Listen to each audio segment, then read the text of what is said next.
Hello வணக்கம், இது உங்கள் சிவி ஜோன். சொல்லலாம் எப்படி இருக்கீங்க? இப்போ பார்த்தீங்கன்னா காலையில் வந்து ஒரு மார்னிங் வேக்கப் சாங் போட்டு விட்டாங்க. வேற மாதிரி வெறித்தன இந்த சாங்கை கேட்டாவே கண்டிப்பாக வந்து நம்ம எல்லாருக்குமே மைண்டுக்குள்ளே வரும். காசு காசு காசு, என்னென்ன காசு மேலே காசு வந்து கொட்டுகிற நேரம் இது. ஏன்னா இன்றைக்கி வந்துட்டு ப்ரொமோ நீங்கள் பார்த்துருப்பீங்க. ஸோ பணப்பட்டி 2.0 சொல்லிட்டு அதில் சரியான ஒரு ட்விஸ்டர் வச்சு நம்ம பிக் பாஸ் டீம் வந்து ஒரு சம்பவத்தை பண்ணியிருக்காங்க. நல்ல விஷயம், எனக்கு ரொம்ப ரொம்ப பிடித்த ஒரு விஷயம். ஏன்னா இதுக்கு முன்னாடி சீசன் 8க்கு முன்னாடி, ஆமாம் இந்த 8க்கு முன்னாடிலாம் பார்த்தீங்கன்னா வருவாங்க, அப்படி கையை கட்டி நின்றுப்பாங்க, அந்த பணப்படி சுற்றிட்டே இருக்கும். அப்படியே பார்ப்பாங்க, இதுதான் கம்மியாக இருக்க அமௌண்ட், வட்ட வேறன்னு பணம் மூட்டை தொங்க விட்டாங்க ஒரு வாட்டி.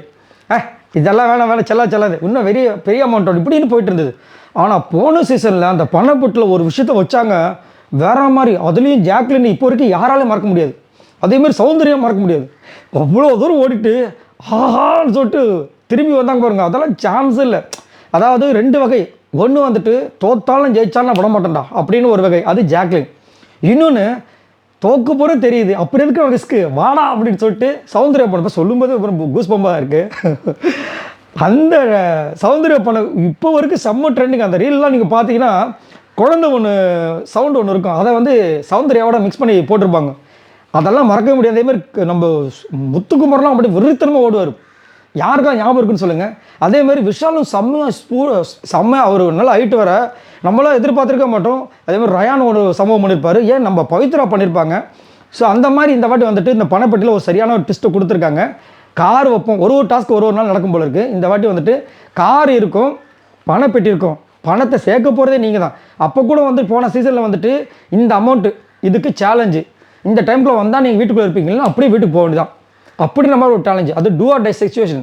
ஆனால் இங்கே பார்த்தீங்கன்னா டாஸ்க் வைக்கிறாங்க. இப்போ வந்து டூ ஆர் டை சிச்சுவேஷன் வைக்க முடியும். அப்போ வந்துட்டு கொஞ்சம் நிறைய பேர் இருந்தாங்க ஆட்கள். இப்போ இருக்கிறது மொத்தம் 6 பேர்.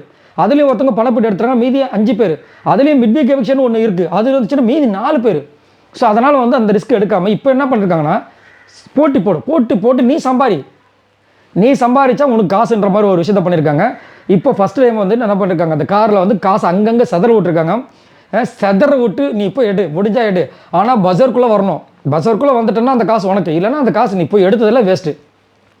அப்படியே ஒரு டெஸ்ட் வச்சுருக்காங்க. அதில் சபரியும் அரோரா தான் போகிறாங்க. ஏன்னா மற்றவங்க எல்லாரும் நாமினேஷன்ஸில் வந்திருக்காங்க, இவங்க 2 பேர் மட்டும் தான் வரல. அதில் சபரி வந்து செகண்ட் ஃபைனலிஸ்ட்டாக ஜப்பான் உள்ளே போயிட்டார். இந்த டைமும் நாமினேஷன் வச்சுருந்தாங்க தான் எனக்கு பயங்கர ஷாக்கிங்காக இருக்குது. ஸோ அதில் வந்துட்டு அவங்க வந்துட்டாங்க. ஆனால் யாருக்கு எவ்வளோ அமௌண்ட் வந்ததுன்னு இதுக்கப்புறம் தான் வரும். ஸோ அதை தான் வந்துட்டு வேக்கப் சாங்கில் சூப்பராக காசு மேலே அப்படின்னு போட்டிருந்தாங்க. ஆக்சுவலாக எனக்கு தெரிஞ்சுங்க, இந்த வேக்கப் சாங் இந்த சீசன்லேயே பார்த்தீங்கன்னா போன சனிக்கிழமை வந்துட்டு மதுரை ஜில்லா மச்சாந்தாண்டி அதை போடும்போது கிளியர் கட்ட தெரிஞ்சுது விஜய் போகிறது இன்றைக்கி அவுட்டுன்னு.